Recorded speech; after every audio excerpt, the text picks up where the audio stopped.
Now, with the Mets pitching staff getting the job done so far, there has been still one piece we are waiting for, that being our ace, Kodai Senga, who has been out since the beginning of spring training with a shoulder injury. This week, we did get an update as the Mets transferred Senga to the 60-day injured list, which makes him now eligible to come off the IL on May 27th. Regarding any panic, it seems like late May was the intended return target from the start for the 31-year-old right-hander. Mets manager Carlos Mendoza stated that Senga will be pitching off of a mound real soon and started throwing from 120 feet this week. There still is no timetable for him to begin a rehab assignment, as Senga is expected to make multiple starts after not participating in any spring training games. Regarding any setbacks, the Mets have had every ramp-up checkpoint go as scheduled with the intent to not rush his recovery from his shoulder injury. So we're looking at June. June will be when Senga comes back. In the meantime, I did mention before this whole plan, with Christian Scott, with H. and Hauser, especially when Senga comes back, when it's very likely we roll out a 6-man. My thinking here is Senga at the top, and you have Christian Scott and Acevedo in the 6-man. Hauser is relegated to the 2022 Trevor Williams type role. He will come out of the bullpen in garbage time. He will give you 3 innings, as many innings. He will start an emergency game, a doubleheader. It is what it is, because I think we have 6 starters who are probably a little bit better than Hauser. I think this is a way we can maximize ways to get volume out of our bullpen and ways to get volume out of our starters. Tyler McGill could also do that role. You could have 2 of them. I'm a believer that you need a lot of arms in that bullpen, guys who can give you long relief and high leverage relief. I think there's endless possibilities here, but let's hope that he comes back healthy. He comes back ready to go. There's no need to rush it, especially if we're going to hover around 500 for a bit. There's more than enough time for him to get healthy and come back and us make a playoff run. I wonder what his velocity will be like, especially with the shoulder thing and a lot of these injuries coming into play. But I do think as long as he's commanding his ghost fork low in the zone, below the zone, he's going to be incredibly effective. He's starting to go way deeper into games for the end of the year. I think when he's healthy, I think he's a top 10 starter in the game. I can't wait to get him back. In the meantime, let's get some more length out of our starters. Christian Scott, I wouldn't be shocked if he's up by the end of the month. He's struck out over 50% of the batters he's faced.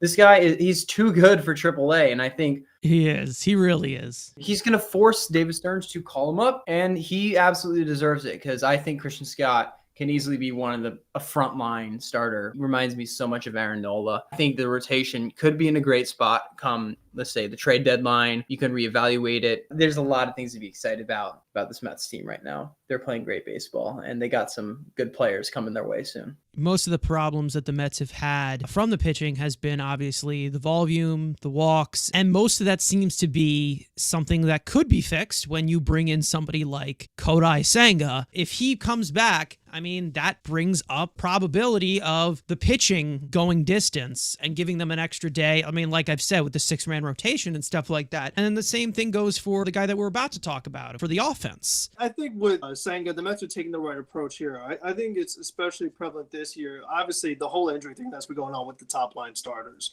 We're seeing it feels like every day another big time pitcher is out with an elbow, with something arm related. And I think that since what Senga does have is something arm related, they have really got to be very careful with this and just push it back as much needed. I think that it's better to take your time and have him come back to stay back instead of rushing to bring him up to then just lose him, because then it just kind of defeats the purpose.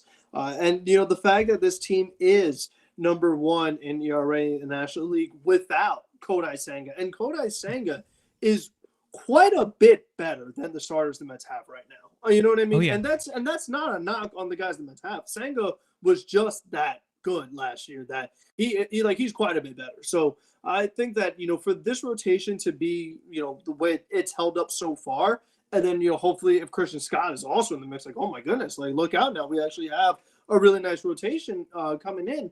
And I think the other thing that's just impressive about why the Mets should really take this slow approach is that you look at the records of the team the Mets have played. So in the opening series when they faced Milwaukee, I wasn't big on Milwaukee, and I was like, really, we got swept by them.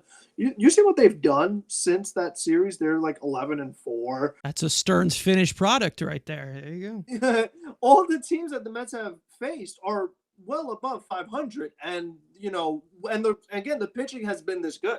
So it's like I think they're definitely, even though right now they're still under 500, they're trending in the right direction. But there's still a lot to be encouraged by that. Without Senga, it's exciting to think, wow, how good can they be once Senga is here? And then let's say you add in a Christian Scott, like it's definitely very interesting. And we're gonna get to the offense next, but. There's definitely been some good signs, all things considered, when you think of the situation that they're currently in. When you see a decent mix of good signs before the good even comes, that is an encouraging sign. And listen, I think that it goes to David Stearns of being able to maximize talent. What you just said, I mean, they are first in earned run average. They are top 5 in nearly every single category, starting rotation to bullpen, whether you're having the volume issues or not. They've been able to figure it out. They've been able to hold down the fort, which is good. And that's something that has really been, the Mets have really lacked. A star player goes down, preferably Jacob deGrom, for many, many years. They've seemed to kind of just fall off the map and just be like, oh, well, this guy went down.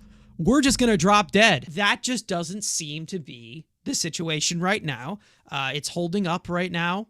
Still plenty of time to go before Senga comes back. And when his injury was announced, I think that there really was not any panic. We kind of saw this coming no matter what. The late May, June return, that was something that I definitely saw no matter what, mainly because elbows are very somewhat predictable. You know what the situation is there. You know how to get it there. Shoulders are very, very tricky. It's not more the fact that, shoulders are more serious than elbows, because both of those can be very serious. It's the fact that you don't really know. The elbow is the elbow that can give you a full jolt. With a shoulder, if you need shoulder surgery, good luck going back to what you were. One guy that we can point out that the Mets were attached to, Brandon Woodruff. Well, you don't know how he's going to come back. Obviously, he's going to get a contract. He's going to get a chance because of the history that he's had in the major leagues, but it's very unpredictable. You just don't know what's going to happen. And I'm glad that they are taking this slow, even though the Mets are struggling to get volume from the starting rotation. Do not rush him back. I don't care if